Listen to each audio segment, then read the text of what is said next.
Imagine this.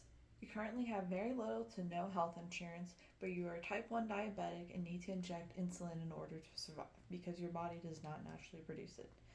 You go to the pharmacy to pick up your prescribed insulin and find out for 14 days it's going to cost you $500 to purchase your necessary medication.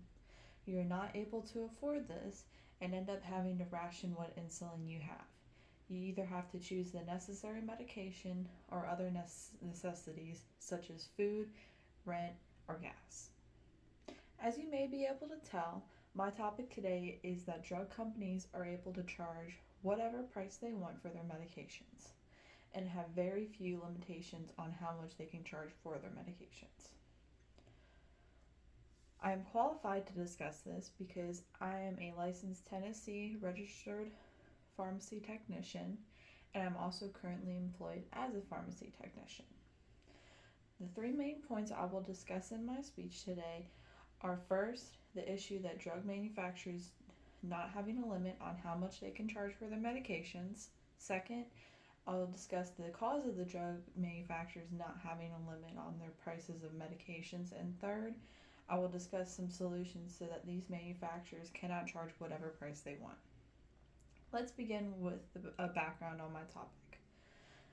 My first main point is to talk about the issue that drug manufacturers can charge whatever price they want for the drugs that they are producing. According to an article written by Camille Garnes in 2019, published in American Health Drug Benefits, 8% of Americans do not take their prescribed medications because they cannot afford it. Garnes says that the US lacks a price control system that would regulate how much companies can charge for their medications. Instead, the US leaves it up to market competition to determine the prices for the medication. This can lead to very high costs of the medication, especially if the medication does not have any other competition in its class to compete with. In a study that was published in 2022 by Ben Teasdale and others in Health Services Research, they compared drug prices between the years 2014 and 2019 in order to characterize these price tendencies. They found that over these 6 years, the median cash price for generic drugs rose by 6.58%, while the price for brand drugs rose by 84.10%. They also analyzed the cost to make these drugs, which for generic medications rose by 22.3% and went down by 2.1% for brand name medications. They also found that diabetes drugs had the highest cash price to production cost markup. This shows that over the years, the prices of prescription drugs are increasing at a much higher rate than the cost to produce these, especially for brand name medications. Now that you're familiar with the topic of drug manufacturers and how much they charge for their medications, I will move on to my next topic. My second point, I will discuss the cost of drug manufacturers charging any price they want for their medications. One example why the cost of drugs are unregulated is because while there are some rules for posting the prices of drugs, these guidelines are often still not followed. An article written by Andrea Blevins Primero in 2022, published in Cancer Therapy Advisor, states that only 44% of the National Cancer Institute designated cancer centers disclose the prices of their medications that they are providing to patients. Because the cost of necessary drugs are so high, it is causing reproductions on the rest of the healthcare system. A study done in 2005 by Michael Scolo and others in the journal Medical Care, a study was done of these repercussions.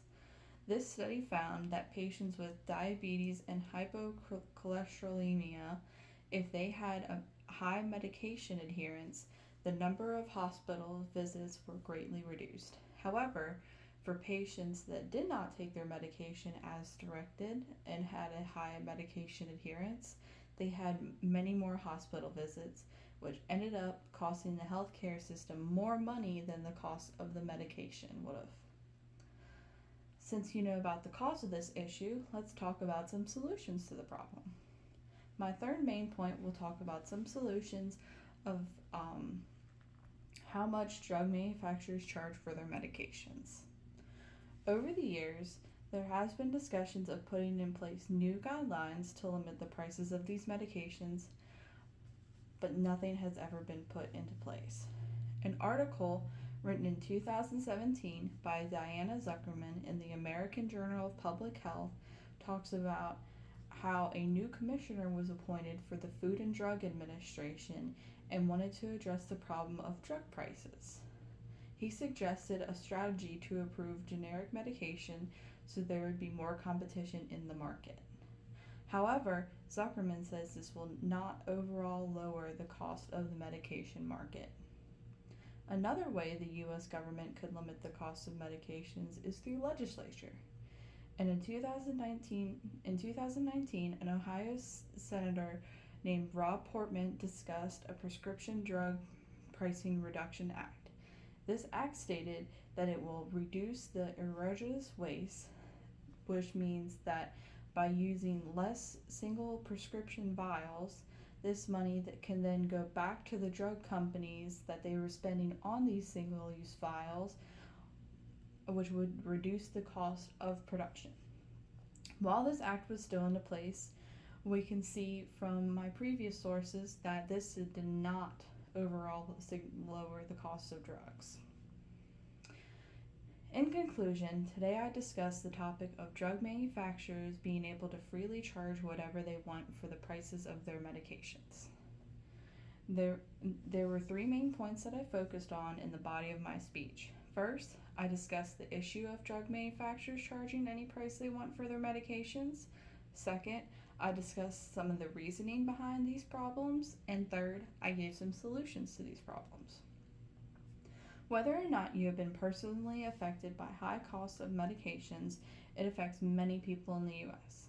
Many people have to choose between the bare necessities of life or the medications. Unfortunately, many times people choose between their other basic necessities, and this leads to many injuries and deaths.